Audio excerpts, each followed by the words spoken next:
welcome to the Brian Hornback podcast, episode 52. That was Handsome and the Humbles off of their project called Have Mercy, and that is a song called Hard Times. And that's what we're going to kind of talk about tonight, today. Primarily when I tell you that it's day or night, it's because for those of you watching on YouTube, you can see from my window that it's either dark, it's either night or day. So that's, for those of you that are on the podcast streams, doesn't matter if it was December the 1st, December the 15th, or when it was. But here we are. We're in the middle of December 2021. Knox County Commission had a work session on Monday, and so the significance of this song, Hard Times, is because of the discussion that happened there. It came up on public forum. We had 4 officers from the Knox County Sheriff's Office that were asking basically for the commission to consider giving more money to the officers. I'm not one that's going to say that they don't deserve more money. They do deserve more money.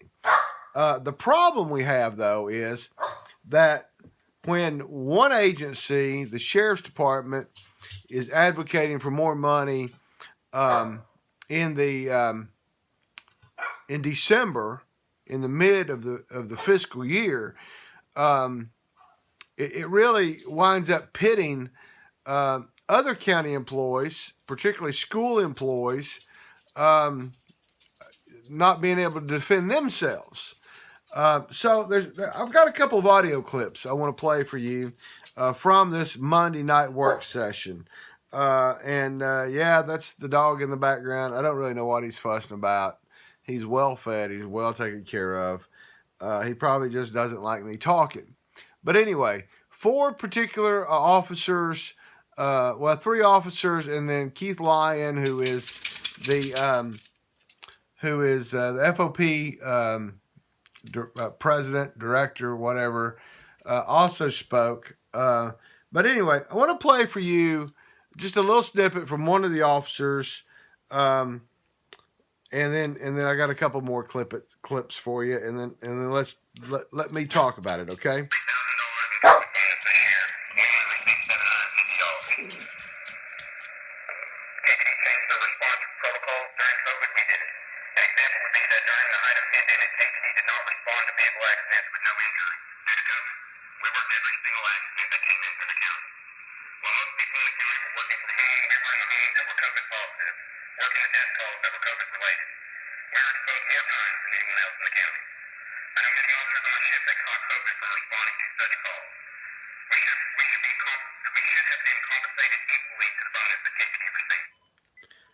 Okay, that right there. So what he's saying is, and I know it's rough to hear because I recorded it off of the CTV recording, but what he's talking about is he's talking about during COVID, and he's talking about, I guess, during the first part of COVID. COVID's been going on basically from March of 2020, and it's still going on today. I mean, we got the variants going on today, but what he's talking about is that a lot of the county employees were able to work from home. And he's talking about, I guess, those in the city-county building. They were able to work from home, or they were on furlough. And so that's what he's talking about. But basically he's saying that the Sheriff's Department employees were more exposed to COVID because the city didn't respond. The KPD officers didn't respond to non-injury accidents. They didn't respond to everything, but the county did. Okay, and I understand that, all right? But let's take into account that some county employees that were more exposed to COVID than the Sheriff's Department would have been those that work in the health department.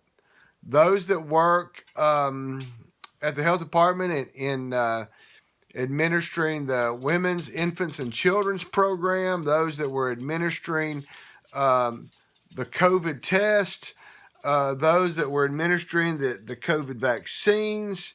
Any of those health department employees were more exposed to COVID than an officer going to into a home that may have been COVID or may have been a COVID death.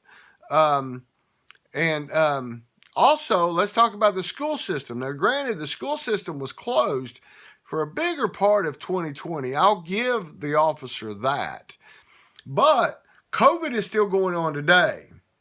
And COVID in the school system, you've got teachers, educational assistants, janitors, cafeteria workers, every employee in a school, and we have over 90 schools that that are in constant contact with individuals that may or may not have COVID today, that may or may not test positive for COVID tonight, that may be COVID positive tomorrow. So that's another one. Also, as we talk about the risk that officers have in dealing with suspects who are running, suspects who fight, let's also remember that in the school system, you have a good number of employees that are physically attacked by students, that are injured by students. And those are your educational assistants that work with some of those at-risk students. And I can speak to that because I was on the school board for 4 years. I was vice chairman of the school board for a year. So I can speak to that. And so, I don't think that it's appropriate for one agency or one group of employees to try to use the COVID or the threat of bodily harm when you have others that are just the same. Now, let's also now go to a comment that our sheriff, Spanky Spangler, said at this meeting. We've got a lot more to talk about later on, and it's coming. And as soon as we can get everything put together. And as Chris said, anytime that I can give our people a one-time bonus, I'm going to make sure it happens. But here's what's going to happen. Every single individual within that agency will get that money. Not just, as some refer to as boots on the ground, because the support staff can't give that information to these men and women out here that are busting their butt, that are out here being shot at, is what I've said, is being spit upon, and there's not one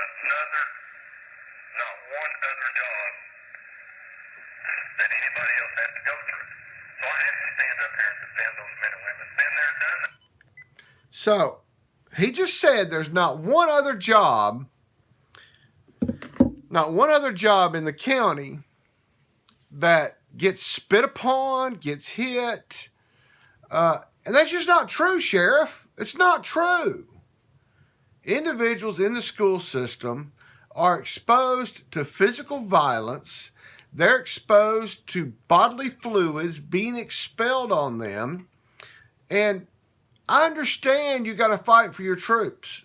And I understand that it sounds good to stand up in front of county commission, Sheriff, and say that you're going to be sure and give that $750 or that $375 to every employee of the sheriff's department.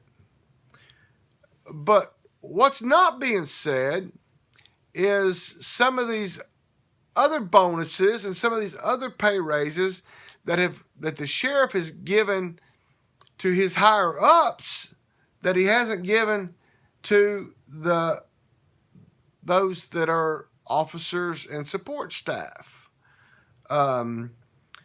Really haven't gotten into the fact that Sheriff Spangler probably has some of the most expensive luxury vehicles that he and his top brass drive on a regular basis. I'm sure we're going to talk about that in January, February, March, and April when he's running for re-election in the Republican primary. But and I'm sure we're going to talk about how some of his people have gotten pay raises in mid-year. some of his top brass. But again, my point is there are other county employees who are exposed to bodily fluids being expelled upon them, who are being exposed to physical violence and are injuries that are having to be treated by Knox County through the risk management program and workman's comp claims. But now let's go to one of my favorite commissioners, and that's somewhat of sarcasm for those of you that follow BrianHornback.com. But at-large county commissioner Larson J. from seat 11. Let's hear what the snippet that he had.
So again, he's reiterating really what the theme of this podcast is. And that's the fact that he's saying that you cannot compare general county employees with the sheriff's department. Now, I will give you the simple fact that sheriff's department is a dangerous position, but it's as dangerous as the school system. Teachers, educational assistants, janitors, they're cleaning up bodily fluids that are on the floor. Cafeteria workers, they're handling lunchroom trays. They're handling utensils that have been in the mouths that have had the bodily fluids. Again, at what point can Knox County quit arguing that one job is greater than the other? Now, some of the information that came out in this workshop, and I've just now downloaded the almost 1 hour of both the public comment about the public forum comments from the 4 officers, the discussion amongst some of the county commissioners, and Chris Caldwell, the finance director, and Sheriff Spangler. And so I'm going to put all that into one YouTube, and it'll be on BrianHornback.com in the next day or two. Okay. But I just wanted to get on here while I was still somewhat fired up about this silo problem that we have in Knox County, that we've always had in Knox County. We had the silo problem when Dwight Kessel was the county executive. We had the silo problem when Tommy Shumpert was the county executive. We had the silo problem when Mike Ragsdale was county mayor. We had the silo problem when Tim Burchett was county mayor. And I really had hoped that we wouldn't have the problem with Glenn Jacobs. That at some point that Glenn Jacobs was the one guy that was going to be able to get all the county to be one Knox County and not be fighting over the silos. And when I say silos, you know what I'm saying, is the sheriff has his silo, and he's going to protect his silo, and he's going to protect his people, and then the school superintendent is going to protect his silo, and what's in his silo, and then everybody else, and then the mayor's going to protect, the library and the parks and recreation and all those other departments that fall directly under the mayor. And that at some point, I really had hoped that Glenn Jacobs was going to be able to be the guy that could kind of bring everybody together and everybody could be more cohesive. But again, here we are. Glenn Jacobs, I don't think is going to have an opponent. I mean, he's done a good job. He's done a better job than the previous mayor. And to be honest with you, I think he's probably done a better job than any of the previous mayors. But the problem is that you still have the bureaucrats that are running the county. When Brian Hare left Knox County government as the chief of staff to Mayor Glenn Jacobs, and Glenn Jacobs had to hire 3 people to do the job that Brian Hare had done. He promoted Chris Caldwell, who was the finance director, to a third of what Brian Hare had done before. He brought in Dwight Vandevate, who had been a talking head for the sheriff back in the Hutchison era. Then he came to be the talking head for Mayor Ragsdale. Then he went over to engineering and public works, and then he got stuck in the community service role. But then, because Brian Hare had left, had resigned, Glenn Jacobs, they brought the old standard Dwight Vandevate out of community service, and now he's the COO. That's what Carson Daly announced Monday, was that Vandevate is the chief operating officer for the county. And then they also hired a young guy named Andrew Davis. And so you took the job that Brian Hare had been doing and you combined it amongst 3 people, 3 bureaucrats, 2 longtime bureaucrats and 1 new bureaucrat, with Caldwell and Vandevate being the longtime bureaucrats and Andrew Davis now being the bureaucrat in training. And so, Glenn Jacobs can only do so much as county mayor. And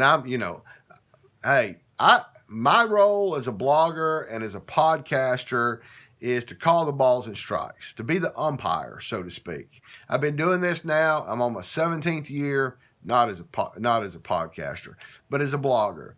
And, I don't have a dog in a fight. I'm not 100% tied to the sheriff's department. Doesn't matter who the sheriff is. I'm not 100% tied to the county, no matter who the county mayor is. I just call the balls and strikes as I see them. That's what I've done. That's what I'm going to continue to do. And, I just see just bureaucracy on full spin. And so, I just hope that we can at some point, and by the way, the discussion that was going on at the workshop basically shows, and that's where Larson J was trying to say we can't compare sheriff to other general employees.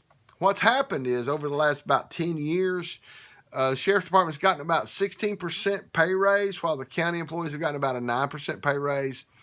The sheriff's employees have gotten about a $4,000 raise, and the county employees have gotten about a $1,250 raise. And so, again, at what point do the general county employees start rallying and start applying pressure? When do the school employees finally say, you know what, we've kind of had enough? We're educating the students. We're putting up with meetings at night with parents, parent meetings, PTA meetings, parent organization meetings. We're doing more than we're being compensated for as teachers, as educational assistants, as janitors, as cafeteria workers, as bus drivers. I left those out. And so at some point, those employee groups need to start rallying, right? And so I just think it's a process that we're getting into this in the middle of December. County Commission will be meeting again this coming Monday, December the 20th. There's nothing on the agenda about this. There's a salary study that the sheriff is having done that we'll hear more about in the next 30, 40, 60 days. But let's just face reality. This conversation happened in December. Happened on December the 12th at this workshop. These same officers could show up on December 20th at the December commission meeting. But let's face reality. Qualifying petitions for the next elections are going to start being picked up on this coming Monday, December the 20th, the same day the commission will have their voting meeting. Again, nothing on the agenda December 20th, but qualifying petitions for these positions, sheriff, commissioner, mayor, everything else, 30-some positions on the ballot, are going to start being picked up on December 20th. Filing deadline is 1st to the middle of February. Let's face reality. We know the sheriff is going to be in a contested Republican primary. We know that. Former Sheriff Jimmy J.J. Jones has indicated that he's going to challenge Sheriff Spangler. There could be any other number of other candidates that come out of the woodwork for sheriff, okay? But let's face reality. The political reality is, come about February until May the 3rd, nothing's going to get done. Because politicians are going to do what politicians do, and that's run for office.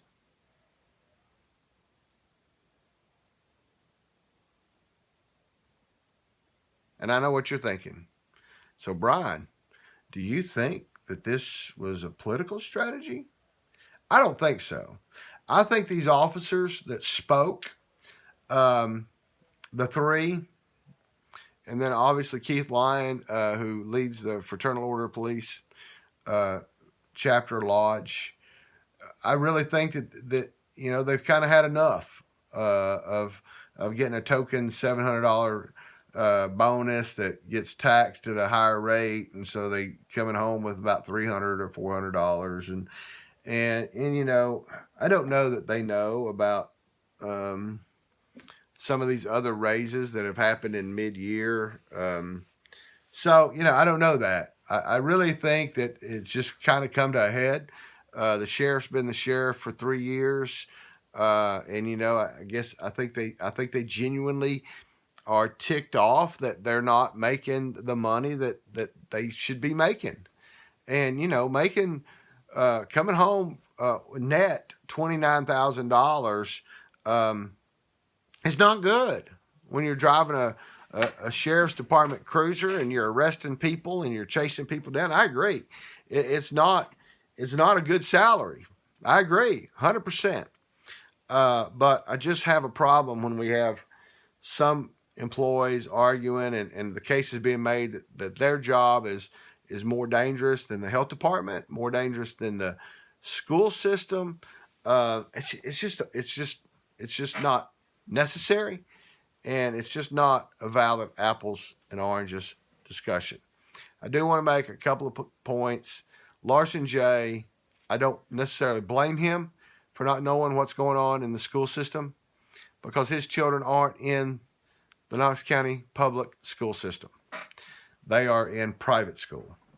And so I don't expect Larson to understand what public school teachers and employees go through. Okay? Not his fault. It's just the difference in somebody that is building a home in Sequoia Hills and plans to run for city mayor. The current mayor knows public education. She was on the school board. Larson doesn't understand public education, and I heard him be asked on a radio talk show. I believe it was on the Bob Bell show, if his kids were in public education. He said no. So I mean, that's a public knowledge that's going on. And so we have that. we also have the finance director, who's also now 1/3 of Brian Hare's job, saying when Randy Smith, county commissioner, asked about the difference in the uniformed officers pension plan versus going to the Tennessee retirement plan. The finance director said he would prefer a DB, which that's a defined benefits plan, and wouldn't go to the state.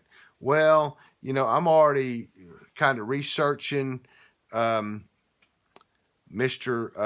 Caldwell and his connection to that provider of the defined benefits plan. So more to come on Mr. Caldwell and that situation, and why that hasn't happened before, why that discussion has not really come to the commission in 2014, when the county decided to vote out of the uniformed officers pension plan. We voted it in 2007. 7 years later, we voted it out. There's about 700 people in that. So, we'll be looking more into Mr. Caldwell and the defined benefits plans of the retirement pension boards, and why or why not Knox County isn't looking at the Tennessee retirement plan. So my time's about up. This was episode 52. I hope you enjoyed it. A lot of information, a little bit of passion, and keep checking out BrianHornback.com. Checking out the podcast. If you listen to it on podcast stream, keep doing it. Share it. Tell people all about it. If you're doing it on YouTube, like it, share it, subscribe to it. Do all those great things. And we're 52 episodes in. Probably have one again. Probably have several before the end of the year. But thank y'all very much. And y'all have a great night.